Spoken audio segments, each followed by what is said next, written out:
Assalamualaikum warahmatullahi wabarakatuh. Kaum muslimin yang dirahmati Allah, semoga Allah senantiasa curahkan segala rahmat, segala nikmat yang berkepanjangan dan tiadakan berhujung dari dunia hingga akhirat kelak insyaallah.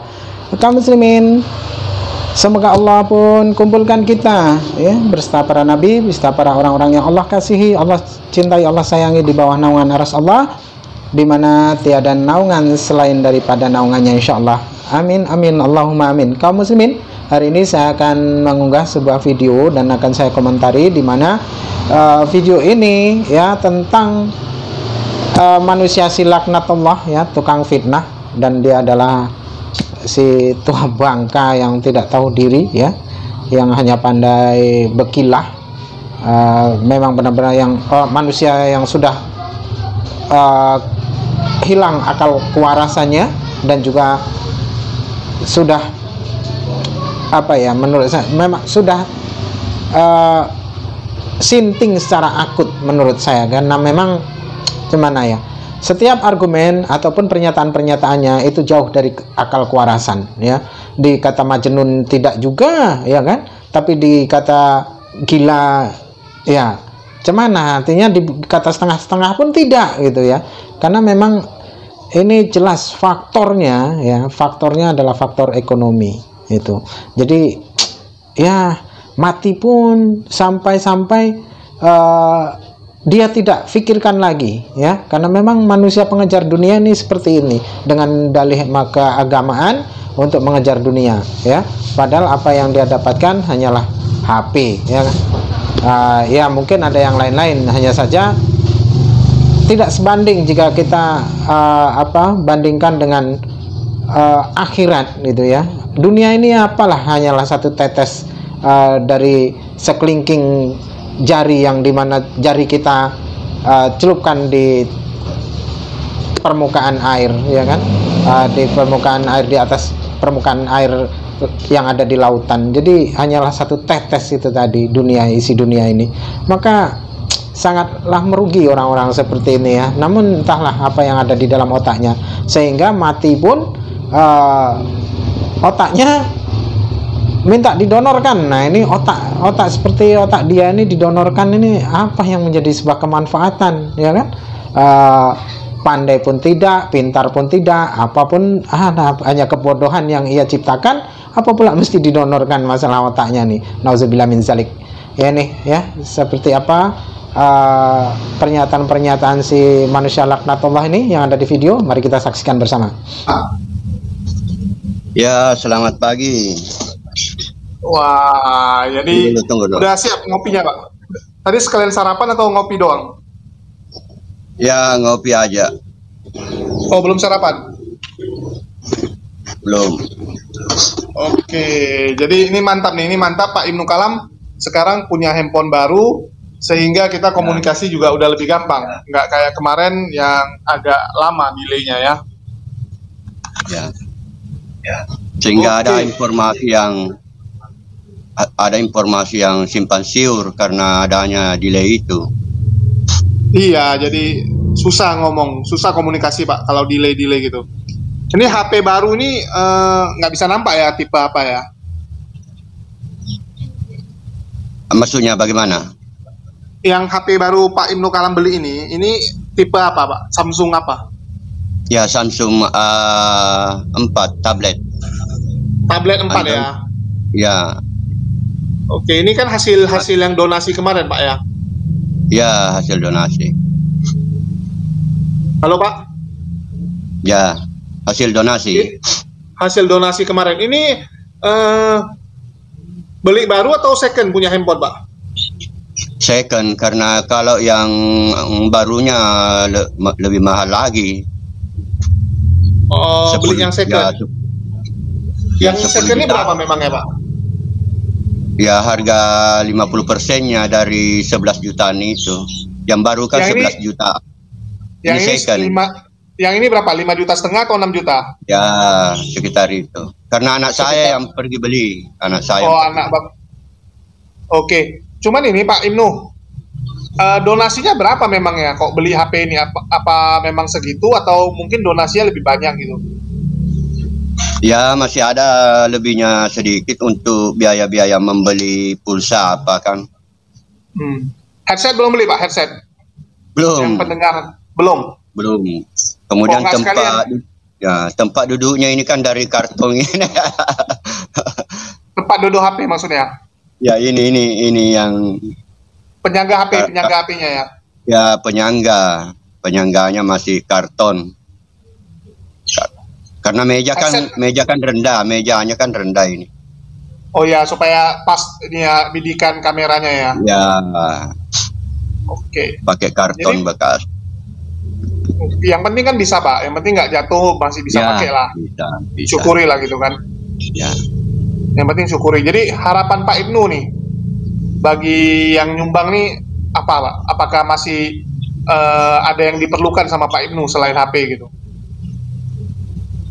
Iya kan, misalnya nanti kan untuk menampakkan itu apa, kayak Anda itu yang sudah ahlinya itu bagaimana dalil-dalil itu ya, misalnya ayat Al-Quran atau ayat-ayat Alkitab, maksudnya bisa dua apa namanya itu ya, untuk menunjukkan di layar itu ya ayat Al-Quran. Tinggal share screen Pak. Tapi lebih bagus beli laptop harusnya kemarin. Iya, kalau laptop kan harus saya pelajari lagi, padahal ini mendesak. Jadi secara perlahan pelajari perlahan saja dulu. Oke. Jadi kalau laptop masih belum pandai ya? Ya, termasuk ini komentar-komentar yang baru muncul itu yang ingin saya luruskan dulu. Gimana Pak? Yang rela murtad untuk membeli HP. Oke, menurut Pak Ibnu cemana nih? Silakan dikomentari Pak. Ya, bukan itu yang membuat murtad bahwa membeli HP. Sebenarnya apa? Atau mau dapat sumbangan, bukan ya. Artinya sekalipun tidak ada sumbangan, itu tetap saya berkeyakinan seperti apa yang pernah saya ucapkan. Karena itu memang hasil pelajaran ya, hasil dari belajar bertahun-tahun. Dari hasil belajar bertahun-tahun itulah yang saya kemukakan di YouTube ini. Adapun masalah sumbangan itu memang saya lihat permintaan dari satu dua orang yang mau menyumbang kepada saya sehingga dia minta nomor rekening saya, jadi saya kasih. Begitu awal mulanya itu masalah itu. Yang Prianto itu ya, sama Prianto Jamasi sama si Tamparagi ya. Ya, saya kurang tahu di channel mana dulu itu awal mulanya masalah rekening itu ya. Yang jelas penyampaiannya itu kepada saya, ada yang mau nyumbang terus kasih nomor rekening begitu. Tapi kan nggak dapat Pak uangnya, masalah saat di Tamparagi sama si Prianto kan nggak terkumpul. Malah waktu Bapak di tempat saya, Pak Ibnu di tempat saya, sama Bang Rudi gitu kan, kami berdua nulisin donasi, malah lebih cepat gitu. Ya, saya kurang tahu anunya itu, kalau yang seperti itu, bahwa dari channel mana sehingga saya mendapat sumbangan, mendapat donasi. Pak Ibnu ingat nggak yang kemarin yang Pak Ibnu datang ke tempat saya, Pak Ibnu bilang, waktu saya tanya, Pak HP-nya kok belum beli? Bapak bilang belum terkumpul, masih sangat minim. Kan ya. Pak Ibnu bilang masih sangat minim itu. Terus ya. saya bantuin, saya bilang sama Rudi juga, sama Rudi si debater itu, sang debater itu kan. Baru kita tulis nomor rekening Bapak, dan beberapa hari yang lalu kan kita tanya, Pak, udah terkumpul belum? Udah terkumpul, dan Bapak ternyata udah beli HP baru, artinya kan sudah terkumpul gitu. Ya, artinya Hidayah Mualaf Channel ikut membantu saya dengan adanya pernyataan itu. Artinya semakin mempercepat terkumpulnya dana itu. Kan orang butuh informasi dari saya kan. Orang butuh penjelasan. Ada orang yang butuh penjelasan dari saya kan. Betul. Sebab kalau Oke. kalau Ada juga memang fans, ada juga saya lihat fans Pak Ibnu Kalam gitu. Tapi banyak kan dari Kristen memang. ya, kalau dari Islam, kan dari dulu sebenarnya sudah lama itu saya membuat video, tapi saya hapus sendiri karena lebih banyak yang tidak suka. Karena dulu itu saya mengkritik Ustaz Somad terkait dengan perkataannya itu kuliah ayuhal non muslim, saya kritik itu. Tapi karena negara kita adalah negara Islam, ya lebih banyak yang tidak suka, malah mengkritik saya. Tapi saya tetap konsisten bahwa hal-hal yang tidak sesuai dengan apa yang saya pahami, sekalipun kelasnya seperti kelas Ustaz Somad, saya bikin video dulu itu mengkritik beliau. Tapi saya hapus karena saya lihat tidak ada juga efeknya. Ya nggak efek Pak, Bapak belum ada pengikut. Kalau belum ada yang pengikut, mana masalah belum ada yang nonton Bapak, mana ada efeknya gitu kan? Video bagus kalau nggak ada yang nonton sama aja gitu. Ya. Artinya kan sekarang Pak Ibnu udah terkenal nih, ada channel sendiri ya? Ada saya channel sendiri, tapi video-video yang pernah saya buat itu saya hapus karena saya melihatnya tidak begitu efektif. Ya. Padahal menurut nasihatnya tanpa lagi, kenapa dihapus, itu kan bermanfaat untuk jangka panjang. Tapi saya sudah terlanjur menghapusnya. Tapi kan masih ada sisa dong. Kalau mau upload kan tinggal upload doang gitu. Artinya kan ada. Saya hapus semua, termasuk cukur jenggot apa itu lain-lain apa. Oke. Ya. Saya dengar kabar Pak Ibnu. Pak Ibnu ini dulu belum ada jenggot, belum ada kumis seperti sekarang. Apa betul tuh Pak? Ya, belum. Baru kapan ini? Begini, dulu berjenggot juga, tapi saya sering cukur. Kalau mau salat Jumat kan saya cukur supaya rapi-rapi. Nah, saya sekarang begini karena mau mau tahu apa efeknya kepada kayak apa ya. Karena dulu itu kalau saya sering kalau ke tukang cukur pendek sekali rambut saya bilang potong saja kayak orang gundul. Nah, baru akhir-akhir ini saya panjangkan saja dan tidak tahu apa efeknya apa. Mengalir saja kalau masalah memanjangkan rambut, memanjangkan jenggot.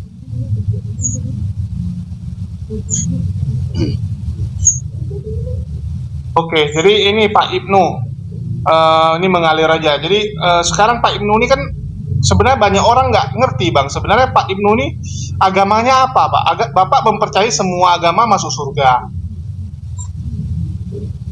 Iya. Betul kan? Semua agama masuk surga. Itu surganya sama atau beda? Atau ada surga kayak inilah, kayak kompleks jadi surga ini. Ini surganya Islam, ini surganya Kristen ini. Jadi nggak ketemu gitu. Atau nggak tetanggaan surganya gitu. Beda memang surganya, beda juga Tuhannya, beda tata cara ibadahnya. Itu yang saya temukan dari belajar itu. Memang beda Tuhan, beda surganya, beda tata cara ibadahnya. Begitulah yang saya temukan setelah mempelajari agama-agama itu. Nah itu.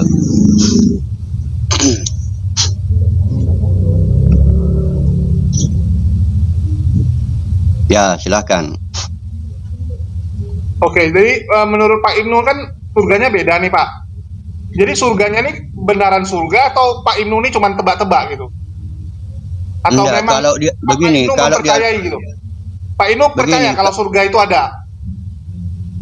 Iya, kan setiap orang yang tidak percaya surga itu artinya tidak percaya hari kebangkitan. Dan itu resikonya tinggi. Karena kita kafir kalau tidak percaya adanya surga. Tapi orang Hindu dan Buddha nggak ada hari kebangkitan, Pak. Kalau di Hindu itu kan Buddha begini. Kalau Buddha itu reformasi dari ajaran Hindu. Sebenarnya jadi harus digabung itu Hindu Buddha begitu. Memang harusnya enggak. begini memang itu Siddhartha Buddha Gautama pernah ditanya itu sama orang skeptis, dan itu yang diperhatikan orang, padahal Sang Buddha itu percaya betul adanya Tuhan. Hanya saja ditanya sama orang skeptis yang tidak terlalu, yang ragu-ragu dengan adanya Tuhan. Dia datang kepada Sang Buddha, "Wahai Sang Buddha, apakah ada Tuhan?" Sang Buddha menjawab, "Tidak ada." Lantas Sang Buddha diam, tidak mau memberikan keterangan. Ternyata saya temukan di situ bagaimana caranya itu Siddhartha Buddha Gautama mengajar orang. Itu hebat itu Siddhartha Buddha Gautama. Jadi dia diam itu sewaktu menjawab Tuhan itu tidak ada. Nah itu orang heran. Jadi dia pergi meninggalkan Buddha karena Buddha tidak mau lagi tidak mau lagi menjawab pertanyaan. Dia pergi ya pulang ke rumahnya lah. Dia nggak ada rumah Pak, rumahnya istana Pak. Siddhartha tuh pangeran. Tidak, Pak. Maksud saya yang bertanya itu. Dia nggak tinggal di rumahnya lagi Pak.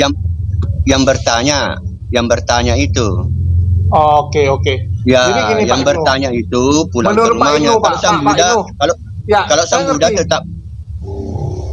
Saya ngerti maksud Pak Ibnu. Jadi Pak Ibnu kan mempercayai tiap agama ini punya surga masing-masing. Tapi kayak Pak Ibnu ini kan nggak jelas agamanya apa. Jadi Pak Ibnu nanti masuk surga yang mana gitu? Ya memilih, kemana saja saya pergi saya bisa masuk surga. Ya Pak Ibnu pilih yang mana gitu? Yang sekarang ini tapi saya lebih condong ke surganya Muhammad. Tapi kalau pemahaman saya yang sekarang ini ada di surganya Tuhan Yesus. Maksudnya lebih condong ke Islam, tapi?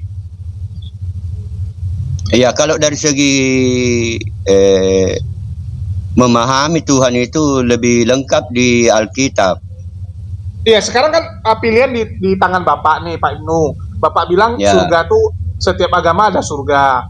Kan Bapak nggak bisa dong, maksudnya tinggal tuh di 2 rumah. Pasti kan harus pilih. Bapak mau pilih yang rumah 1 atau rumah 2 gitu. Jadi betul, pertanyaan bagus. Ada pertanda yang saya tunggu dulu. Ada pertanda yang saya tunggu dari Tuhan. Bagaimana itu? Kalau saya ngerti. Menurut Pak Ibnu, kalau Bapak dapat mujizat dari Kristen, Bapak akan ke rumah Kristen gitu. Tapi kalau enggak, Bapak tetap di Islam. Iya, karena Islam begini juga, kita harus mulai dulu. Saya tidak berpikir seperti pola kamu berpikir. Jadi bagi saya di dalam Alkitab dengan di Al-Quran itu tidak ada istilah agama. Tidak ada. Jadi saya cari-cari di Al-Quran itu yang bisa dirujuk kepada agama itu tidak. Kalau Al-Quran itu diterjemahkan berdasarkan ayat yang menerjemahkan ayat, itu tidak ada agama di dalam Al-Quran, tidak ada istilah agama. Jadi dasar-dasarnya dulu kita harus kuat di situ. Ya. Demikian pula di Alkitab, demikian pula istilah Tuhan. Jadi kalau saya cari Tuhan di dalam Al-Quran dengan Tuhan di dalam Alkitab itu tidak boleh, tidak ada itu. Itu kan terjemahan saja. Oke, jadi mukjizat ini gini Pak Ibnu Kalam kan bilang Bapak nunggu mukjizat, kayak contoh menyembuhkan orang yang sakit parah, terus yang besar-besar. Kalau Pak Ibnu Kalam tiba-tiba dapat duit sampai 1 M gitu, itu kan mukjizat juga Pak? Ya boleh jadi, karena ada juga saya punya janji kepada Tuhan terkait dengan uang banyak itu. Saya pernah minta kepada Tuhan dengan bahkan sampai mengeluarkan air mata itu kalau saya ini dapat uang banyak, ini yang saya lakukan. Jadi menurut Pak Ibnu lebih pilih mukjizat dapat uang 1 miliar atau menyembuhkan orang sakit? Kalau yang seperti itu saya serahkan kepada Tuhan yang memberi. Dari Pak Ibnu sendiri lah kira-kira lebih suka yang mana? Equal, sederajat saya rasa, karena masing-masing itu kalau orientasi kita adalah uang, itu kalau mujizat besar kan tetap dapat uang kan. Tapi tentunya bukan uang itu yang menjadi tujuan. Equal sederajat saja, sama saja. Uang banyak dengan kemampuan ya sama dengan misalnya di sains itu kan, kalau Tuhan kasih kita uang banyak dengan Tuhan kasih kita menemukan suatu formula atau sains, itu sama saja kan, bisa menghasilkan. Seperti Nikola Tesla kan menemukan listrik, tapi sayangnya dia ditipu sama tapi kalau dapat duit 1 miliar kan lumayan Pak Ibnu, bisa ngapa-ngapain Pak Ibnu, bisa bantuin orang susah ke rumah sakit, bisa bantuin orang yang kekurangan gitu. Ya. Jadi bisa menurut Pak Ibnu gimana? Bisa lebih cepat. Bisa lebih cepat kan? Uang itu kan bisa cepat gitu. Ya. Sudah ada janji saya. Sudah lama itu saya berjanji kepada Tuhan kalau saya dapat banyak, saya begini. Dan itu saya tidak minta, saya tidak minta bermain-main, artinya main-main. Memang sampai mengeluarkan air mata lah begitu permintaan saya itu. Oke, jadi kalau waktu doa nih ya Pak, saya nanya aja. Waktu doa nih, misalnya Pak Ibnu bilang, kalau saya dapat duit akan saya bantu orang. Oke, tapi kan nggak semua untuk bantu orang, pasti sebagian untuk Pak Ibnu biaya hidup gitu kan. Ini pembagian berapa? Setengah-setengah atau lebih kemana lebih banyak?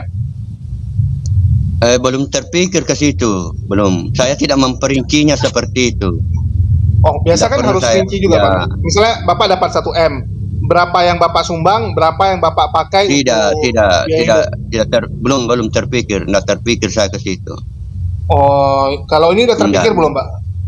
Tidak terpikir saya ke situ. Masa nggak kepikir Pak? Kan waktu ada duit harus dipikir. Kayak kita punya duit aja kan, kita bagi Pak. Kayak kita bagi ini untuk anak, ini untuk siapa gitu kan, harus udah ada tahu. Begini, kalau berpikir yang seperti itu namanya menghayal. Jadi bedakan menghayal dengan meyakini sesuatu yang berencana. Ini kan berencana boleh Pak. Kalau saya ada ini nanti saya inginkan. Saya kategorikan menghayal kalau orang seperti itu, sekalipun Anda mengatakan rencana, menghayal namanya. Oke. Kalau saya sih bilangnya nggak menghayal Pak. Kalau saya lebih suka bilangnya berencana gitu. Ada rencana yang jelas Pak. Daripada kan banyak orang gini Pak. Banyak orang gini Pak, dapat uang terkejut, dia bingung mau ngapain. Terakhir uangnya habis di foya-foya. Kalau ada rencana jelas kan udah benar gitu. Yang ini untuk misalnya bayar hutang, yang ini untuk bayar yang sekian gitu. Memperincinya itu namanya menghayal kan. Kalau saya memperinci. Jadi lebih baik itu kenyataan dulu, baru dari yang kenyataan itu yang sudah nyata itu baru kita membuat rencana. Jangan membuat rencana sebelum yang kenyataan itu belum ada. Jadi yang belum ada direncanakan itu sama dengan kitab fikih. Kalau di kitab fikih itu merasa harus ada dulu ya, harus ada dulu duitnya baru nanti. Iya. Pak Ibnu pikirkan. Takutnya nanti sebelum Bapak pikirkan. Seperti ini. Anda harus punya sawah dulu, baru kalau belum punya sawah baru berpikir bagaimana cara menanam. Ya kan, kadang ada orang harus gini Pak. Kayak Bapak misalnya, kayak orang kerja kan, gaji saya misalnya 3 juta. Kan saya udah berpikir dari 3 juta itu istri berapa, untuk biaya hidup berapa, untuk biaya transportasi berapa gitu. Ya, itu yang pernah ditegur oleh Sri Krishna itu. Itu menerawang kau punya otak itu. Waduh, itu namanya menerawang. Ya. Tapi Pak Ibnu Sri Krishna itu menegur orang seperti Sri Krishna itu menegur orang seperti itu. Oh, artinya menurut Pak Ibnu lebih bagus ada uang dulu nanti baru dipikirkan. Tapi takutnya nanti uang Pak Ibnu diambil sama anak Bapak duluan gitu. Takutnya nanti diambil nggak dikasih tahu gitu kalau banyak. Enggak lah, kan yang seperti begini juga. Jangan kita juga yang mau mengatur segalanya. Lebih baik kan ada Tuhan yang mengatur. Itu Rabbil Alamin itu. Itulah di situ maksudnya Tuhan mengatur, bukan ya. Karena begini, ada pertanda-pertanda itu yang diberikan Tuhan. Orang yang mampu membaca pertanda itulah orang yang luar biasa itu. Ada tanda-tanda. Jadi misalnya belum dapat uang, terus dapat uang, pada waktu dapat uang sudah terrealisasi, ada lagi pertanda yang Tuhan berikan itu. Oke, ini Pak harus bagaimana? Doanya sama Tuhan yang mana nih? Ya, yang Maha Pencipta, yang Maha Pencipta. Jadi Tapi saya Maha titip nanti jadi Pak dalam Ibnu memahami bingung, Tuhan. ini agama yang mana yang kasih Bapak? Kan gini contoh Pak Ibnu dapat yang Bapak doa. Tapi kan nanti Bapak bingung lagi. Ini pertanda dari agama yang mana gitu? Bukan bingung, kamu yang bingung karena selalu menggunakan istilah agama. Gini, maksud saya gini Pak. Bapak kan bilang kalau nanti ada mukjizat Bapak percaya Kristen. Tapi kalau mukjizatnya yang dikasih sama Allah Subhanahu wa taala, ini gimana gitu? Kan salah alamat namanya, Pak. Contoh nih, saya mengharapkan bantuan. Ya, saya mengharapkan bantulah saya, tapi saya nggak lihat siapa yang kasih saya bantuan gitu. Terakhir kan saya nebak-nebak, yang kasih saya Pak Ibnu, yang kasih saya Bang Alwan gitu. Kan nggak jelas gitu, Pak. Karena kamu membedakan Tuhan. Tuhan itu cuma satu kan. Yang membedakan Tuhan itu. Pak Ibnu yang membedakan Tuhan itu karena yang membedakan Tuhan itu karena kamu memahami agama. Tapi kalau pada waktu kamu menghilangkan istilah agama itu, Tuhan itu satu. Tuhan itu satu Pak, tapi ajarannya kan yang mana gitu? Iya, kan Tuhan itu satu, diapresiasi oleh Al-Quran. Baca itu di dalam Al-Quran, di surah Al-Baqarah. Gini contoh Pak. Ini Pak, contoh di Muslim sama di Yahudi nggak boleh makan babi, di Kristen boleh. Pak Ibnu makan nggak? Ya, saya tidak makan babi. Pak Ibnu juga nggak makan, oke. Jadi semua Bapak terapkan lah, semua agama punya ajaran sekaligus saja lah terapkan gitu. Nggak mampu, karena itu masalah hukum-hukum agama di dalam Al-Quran itu sudah dibahas di zamannya Khalifah Umar. Tidak mampu orang melaksanakan. Ahli penghafal Al-Quran itu dipanggil oleh Khalifah Umar. Siapa yang mampu melaksanakan semua hukum-hukum di dalam Al-Quran? Tidak mampu. Para penghafal Al-Quran itu menjawab tidak mampu. Jadi gini Pak, saya tanggapi pemikiran Bapak ini ya. Ini saya tahu nih orang yang berpikiran bahwa ini Bapak lebih mirip apa ajarannya ya, saya lupa namanya, cuman dia mempercayai Tuhan itu satu dan dia tidak mempercayai semua agama. Dia nggak percaya semua agama, dia cuma percaya ada Tuhan gitu. Dan Tuhan tuh nggak ada nama dan nggak ada semua lah gitu. Maksudnya nggak ada julukan gitu. Cuman yang saya bingung Pak Ibnu, anak Pak Ibnu masih Muslim. Ya. Oke, jadi Pak Ibnu nanti dikuburkan secara apa Pak? Kalau gitu? Kan kuburan cara bagus, Muslim sama Kristen bagus. beda. Ya, pertanyaan bagus. Jadi hal-hal yang seperti itu tidak mengkhawatirkan kalau saya. Jadi mau kau kuburkan saya secara Kristen, terserah. Mau kuburkan secara Islam, mau kuburkan secara Hindu, terserah. Ya, tidak ada. Lebih murah ini aja Pak, lebih murah kayak Hindu atau Buddha ya, dibakar aja.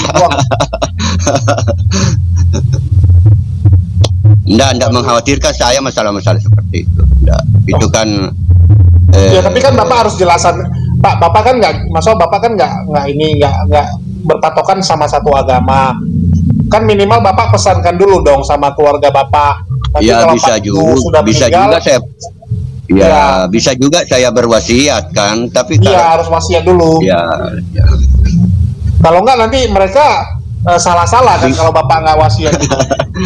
Bisa baku bacot. Iya. Ada yang mau menguburkan Kristen, ada yang mau menguburkan Islam.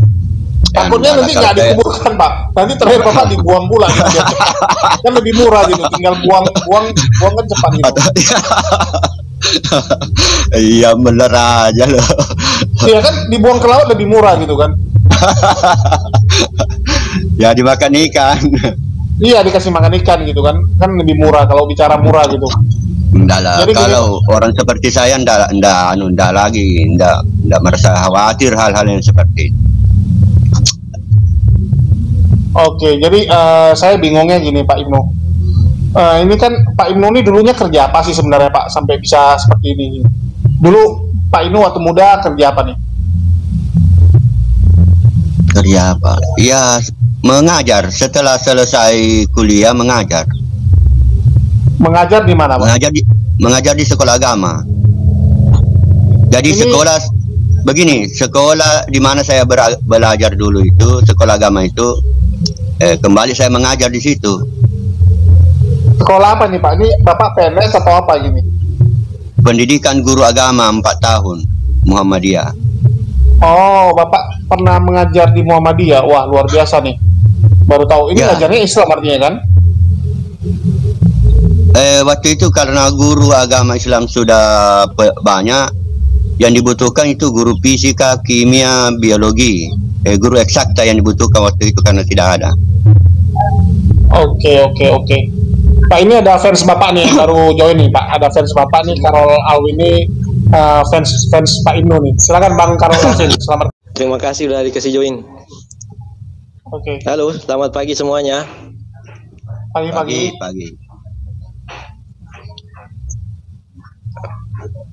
Baik, Pak Ibnu Kalam.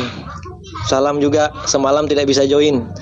Gini, mengenai pemakaman atau kubur dimakamkan, saya usulkan 3 opsi seperti yang hendak saya pilih.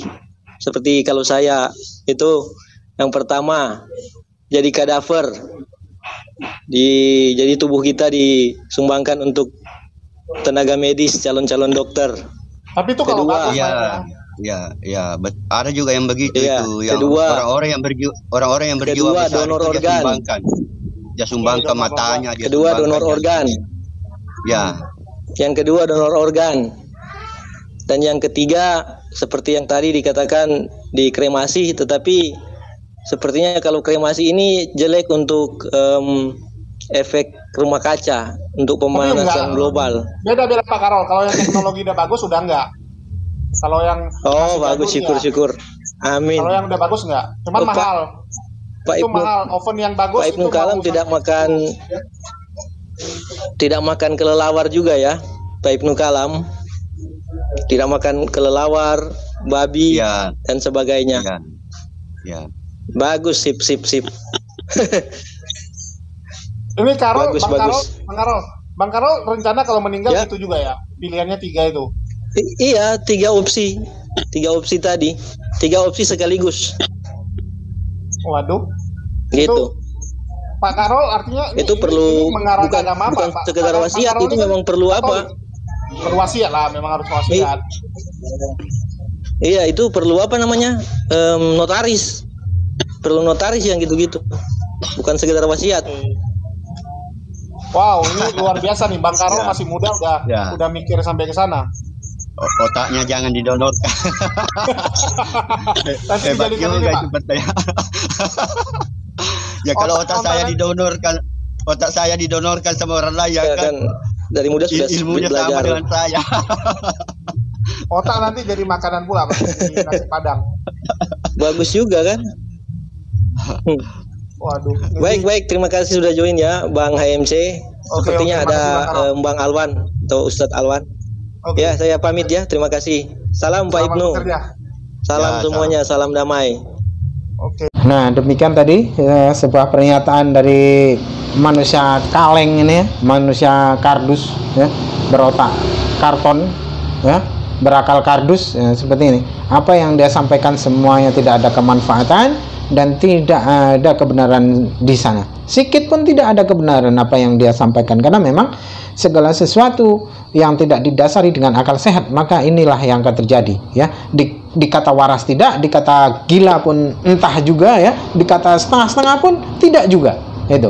Jadi apa yang dapat kita tangkap dari manusia kardus ini ya, si Ibnu Kolam ini ya, saya rasa ya semacam gimana ya, kita tengok seafood ya, semacam udang gitu, dimana udang itu kepalanya hanya isi kotoran dan tidak dapat dicerna sebagai protein ya, jika mana kita konsumsi ya kan. Nah, sama seperti halnya apa yang dilakukan Ibnu Kolam ini ya, apa yang dia sampaikan pun tidak ada kemanfaatan dan tidak ada ilmu di sana dan tidak ada